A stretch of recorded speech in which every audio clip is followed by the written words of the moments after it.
दोनों क्रिया है, दोनों अलग अलग प्रक्रिया है। कैसे? तो देखिए उपचयन असल में होता क्या है, कहते हैं किसी पदार्थ में ऑक्सीजन की वृद्धि, किसी पदार्थ में ऑक्सीजन की वृद्धि, तो जब ये ऑक्सीजन की वृद्धि होगी उसके साथ दूसरा हाइड्रोजन का क्या होगा, ह्रास मतलब कमी होती है, तो उस प्रक्रिया को हम क्या कहते हैं, उपचयन कहते हैं। या कभी कभी तो इस तरह से भी बोल सकते हैं कि कोई भी ऐसी अभिक्रिया जिसमें क्या हो, ऑक्सीजन की वृद्धि हो और हाइड्रोजन का क्या हो, ह्रास हो, या दोनों स्थितियां एक साथ उत्पन्न हो, तो ऐसी प्रक्रिया को, अभिक्रिया को हम किस नाम से जानते हैं, उपचयन के नाम से जानते हैं। क्लियर है कि नहीं? यानी किसी पदार्थ में ऑक्सीजन की क्या होती है, वृद्धि, अथवा हाइड्रोजन का ह्रास यानी कमी, या दोनों हो, तो उसे हम क्या कहते हैं, उपचयन के नाम से जानते हैं। ये बात पहले क्लियर है? उदाहरण देखिए, उदाहरण के लिए ऑक्सीजन में वृद्धि के लिए, ऑक्सीजन में वृद्धि के लिए हम करते क्या है, C+O2, यहाँ C क्या है, कार्बन है, और O2 क्या है, ऑक्सीजन है, एरो CO2।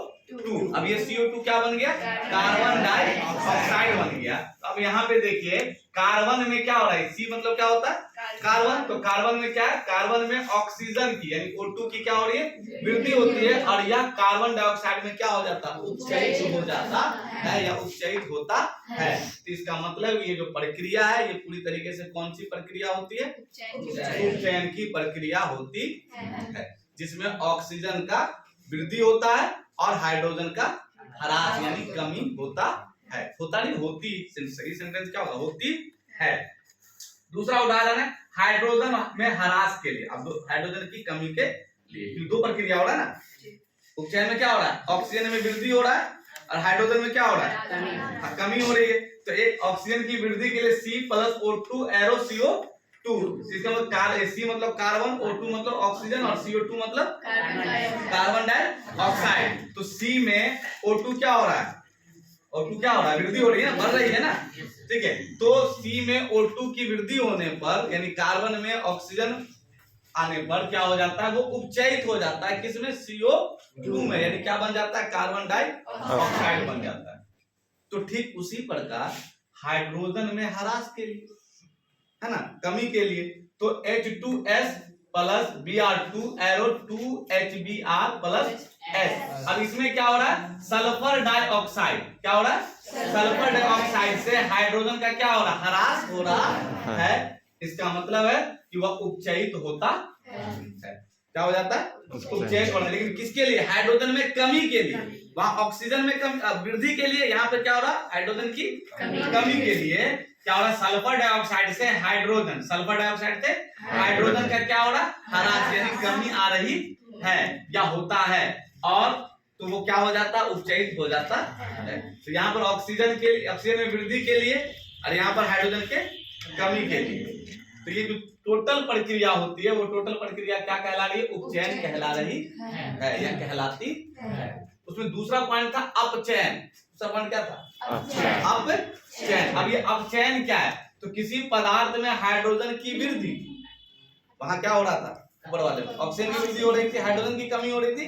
अब यहाँ क्या होगा, ठीक उसका उल्टा, इसमें हाइड्रोजन की वृद्धि होगी और ऑक्सीजन की कमी होगी। तो अपचयन वह प्रक्रिया जिसमें हाइड्रोजन की क्या होती है, वृद्धि होती है। तो ठीक इसके उलट क्या होगा, ऑक्सीजन की कमी होगी, ह्रास होगी। किसी पदार्थ में हाइड्रोजन की वृद्धि अथवा ऑक्सीजन का ह्रास यानी कमी, अथवा दोनों हो, तो उस प्रक्रिया को हम क्या कहते हैं, अपचयन कहते हैं या अपचयन के नाम से जानते हैं। क्लियर है? उपचयन में क्या हो रहा था, ऑक्सीजन में वृद्धि हो रही थी, हाइड्रोजन में क्या हो रही थी, कमी हो रही थी, है ना, ह्रास हो रही थी। जबकि ठीक इसके उलट अपचयन की जब बात करेंगे तो अपचयन में क्या होगा, हाइड्रोजन में वृद्धि होगा और ऑक्सीजन में ह्रास यानी कमी हो जाएगा। उदाहरण के लिए CuO plus H2 arrow Cu plus H2O, यहाँ पर क्या है, CO क्या है, कॉपर ऑक्साइड हो जाता है, हो जाएगा ना। तो अब यहाँ प्लस H2 यानी हाइड्रोजन, अब यहाँ पर एरो करेंगे Cu प्लस H2O, तो यहाँ पर क्या है, CuN कॉपर हो जाएगा और H2O क्या हो जाएगा, जल। H2O क्या हो जाएगा, जल हो जाएगा ना। ठीक है, तो किसी पदार्थ में हाइड्रोजन की वृद्धि हो, यानी हाइड्रोजन में क्या हो, वृद्धि हो, यानी हाइड्रोजन, किसी पदार्थ में हाइड्रोजन की वृद्धि अथवा ऑक्सीजन का ह्रास, यानी ऑक्सीजन कम है, तो या दोनों एक साथ अगर हो तो ऐसी प्रक्रिया को हम क्या कहते हैं, अपचयन कहते हैं। तो अब हम कंक्लूजन निकाल सकते हैं कि उपचयन और अपचयन में क्या अंतर है, कि उपचयन में ऑक्सीजन की वृद्धि होती है और हाइड्रोजन की कमी होती है, जबकि अपचयन में हाइड्रोजन की वृद्धि होती है और ऑक्सीजन की कमी होती है। तो ये प्रक्रिया जो है सम्मिलित रूप से उपचयन और अपचयन के नाम से जानी जाती है। क्लियर यहाँ पर? Yes sir. चलो अब आगे यहाँ पर है रेडॉक्स अभिक्रिया क्या है, ये क्या है, रेडॉक्स अभिक्रिया क्या है।